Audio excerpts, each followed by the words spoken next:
नमस्कार, आपका बहुत-बहुत स्वागत है हमारे चैनल में। आज हम जानेंगे कि राधा रानी कौन है, यानी कि शक्ति कौन है।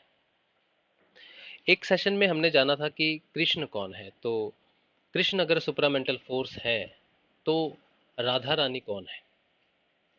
इसे हम दो तरह से समझ सकते हैं। पहला, हम एक उदाहरण के रूप में समझते हैं कि राधा रानी जो है वो कौन है। देखिए, जो कृष्ण है वो पूर्ण चैतन्य है, पूर्ण चेतन है, और राधा रानी उस पूर्ण चैतन्य का आधार है। अब ये कैसे समझेंगे कि आधार क्या चीज़ है और पूर्ण चैतन्य क्या चीज़ है?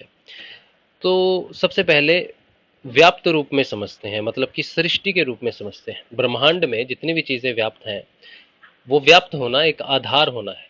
किसी भी शक्ति का महसूस होना या शक्ति का होना, वो हमारे ब्रह्मांड में जो चीज़ें व्याप्त हैं, जो सृष्टि रूप में है, दृष्टि में है, उनके अनुसार ही किसी चीज़ की शक्ति हमें अनुभव होती है। तो व्याप्त होने के हिसाब से अगर हम एग्जाम्पल देखें तो एक गेंद और एक धरती लेते हैं। गेंद को हम धरती के ऊपर फेंकते हैं, तो वो गेंद धरती से टकराकर वापस बाउंस करती है, रिटर्न आती है। इसका मतलब है कि जो कृष्ण है वो सुप्रामेंटल फोर्स है, यानी कि उस गेंद में जो आने जाने की शक्ति है, या फिर जिसने वो गेंद फेंकी उसके अंदर जो उसको फेंकने की शक्ति है, और धरती में जो उस गेंद को खींचने की शक्ति है और फिर उसको वापस भेजने की शक्ति है, ये कृष्ण है। यानी कि बिना कृष्ण के, बिना सुपरामेंटल फोर्स के कोई भी किसी भी तरह की हलचल हो नहीं सकती।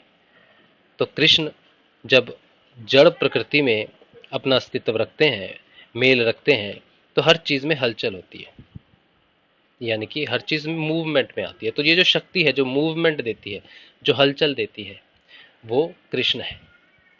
अब जो शक्ति है वो आधार कैसे है?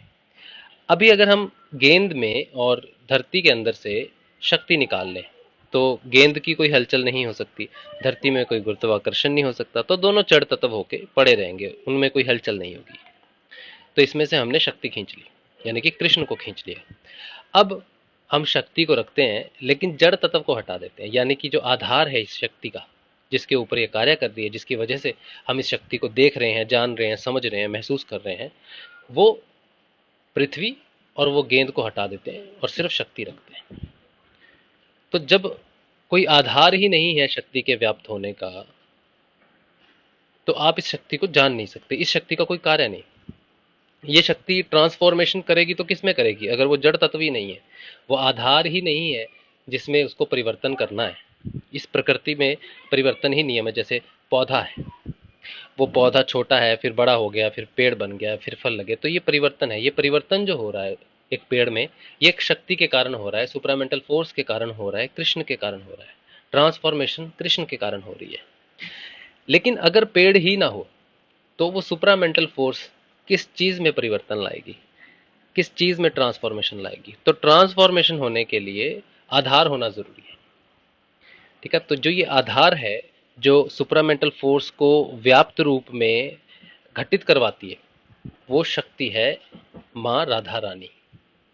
अब इसको व्याप्त और अव्याप्त में भी समझ सकते हैं कि व्याप्त रूप में कैसे है, अव्याप्त रूप में कैसे है। अब जो जो श्री कृष्ण है वो पूर्ण चैतन्य और व्याप्त रूप में राधा रानी। अब अगर इन दोनों को अलग अलग कर दें, ठीक है, आप एग्जाम्पल ले लो अपना खुद का। आपका शरीर है और एक आपकी चेतना है। आप अगर स्वयं ईश्वर हो, लेकिन आप इस चीज में कन्विंस्ड नहीं हो कि आप ईश्वर हो, आप एक साधारण मनुष्य हो, इसका मतलब है कि कृष्ण की रियलाइजेशन नहीं है। यानी कि कृष्ण और राधा रानी जो आपका अस्तित्व है, जो ब्रह्मांड में आपका अस्तित्व है, इस समय आपका शरीर है, आपका पंच भौतिक शरीर के साथ साथ सूक्ष्म शरीर भी है, चित्त भी है, मन भी है, सब कुछ है, जो भी व्याप्त रूप में ब्रह्मांड में है, वो आधार है उस शक्ति का। तो अगर इस समय अगर कहा जाए तो आप में राधा रानी और कृष्ण अलग अलग व्याप्त है, एक एक नहीं है, यूनिटी नहीं है, यानी कि अद्वैत नहीं है, द्वैतवाद में है। शरीर को आप समझते हो व्याप्त रूप में, लेकिन शक्ति को आप रियलाइज नहीं कर पाए। तो अब अगर अगर व्याप्त अव्याप्त रूप में देखा जाए, यानी कि ये जो हमने अभी व्याप्त रूप में देखा है, ये वयिष्ठ चेतना है। वयिष्ठ चेतना का मतलब है कि आधार और चेतना अलग है। लेकिन अगर समिष्ट चेतना में चले जाएं तो सिर्फ और सिर्फ पूर्ण चैतन्य ही बाकी रहता है। यानी कि अगर आपको अपनी रियलाइजेशन हो जाए, यानी कि आप अपने पूर्ण तत्व को पहचान लो कि राधा और कृष्ण अलग नहीं है, पूर्ण चेतना की तरफ बढ़ जाओ और उस परम पुरुष में विलीन हो जाओ, तो पूर्णता की तरफ बढ़ते हो, तो आप पूर्ण हो, ईश्वर की तरह पूर्ण हो। अब राधा तत्व में और कृष्ण तत्व में कोई फर्क नहीं है। इसे समिष्ट चेतना कहते हैं, यानी कि पूर्ण चैतन्य। ठीक है, इसे ही अर्धनारीश्वर कहेंगे। तो जब राधा तत्व और कृष्ण तत्व एक है तो वो पूर्णता है। कृष्ण अपने पूर्ण रूप में है, जिसे कहते हैं कि पूर्ण परब्रह्म है। वो शक्ति जो सब कुछ रच सकती है, जो रचनात्मक शक्ति है उस परब्रह्म की, वो राधा रानी है। इसीलिए वो जड़ रूप में रहती है, लेकिन उसको चेतन करता है परब्रह्म कृष्ण रूप। ठीक है, तो अगर आधार नहीं है तो वो चेतन शक्ति कुछ नहीं कर सकती। राधा रानी आधार है चेतन शक्ति को व्याप्त रूप में लाने के लिए। मैं एक हूं, ये दोनों की पूर्णता है, दोनों एक दूसरे में समाये हुए हैं, अर्धनारीश्वर है। लेकिन मैं एक से अनेक हो जाऊं, ये संकल्प शक्ति जो है ये राधा रानी है। और जब ये भिन्न रूप में आप सब देखते हो, अपने आप को अलग अलग रूप में देखते हो, ब्रह्मांड को देखते हो, यही संकल्प शक्ति अगर फिर से संकल्प करती है कि मैं एक हो जाऊं, तो ये भी राधा रानी की संकल्प शक्ति है। तो अगर राधा रानी नहीं है तो ना तो जीवन हो सकता है और ना ही मोक्ष हो सकता है। तो जीवन देने वाली भी राधा रानी है अपने संकल्प से कि मैं अनेक हो जाऊं, और मोक्ष देने वाली भी राधा रानी है कि मैं फिर से एक हो जाऊं। कृष्ण जो है पूर्णता की तरफ है, वो हमेशा पूर्ण है ऊपर। लेकिन जब तक उसकी राधा रानी उसमें एक नहीं है, तब तक विशिष्ट चेतना के रूप पे वो अपने आप को आधार के रूप में अलग, आपको अलग दिखेगी और कृष्ण आपको अलग दिखेगा।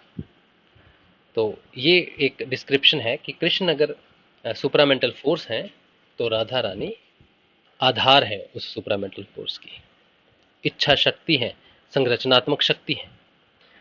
ठीक है, आई होप कि थोड़ा कंसेप्ट क्लियर हुआ होगा। अगर अभी भी आपको इसमें कुछ कंफ्यूजन हो तो आप प्रश्न पूछ सकते हैं। अभी के लिए इस सब्जेक्ट पे इतना ही। नमस्कार।